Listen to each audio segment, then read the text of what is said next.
This video discussing how to replace icon shortcut in Windows operating system.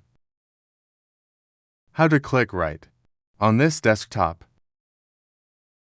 Sorry, I mean right-click on the icon shortcut.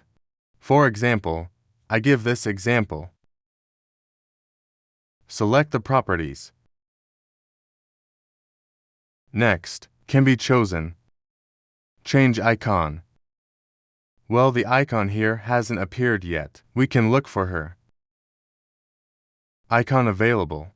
In this Windows operating system, select Browse, then System 32. Select System 32, then search for. We find his name.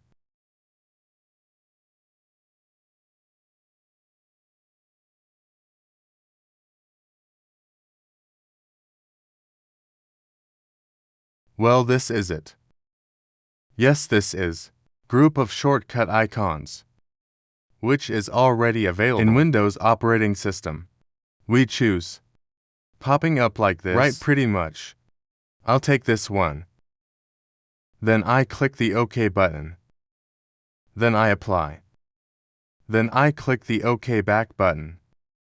Now we can see the icon has changed like this.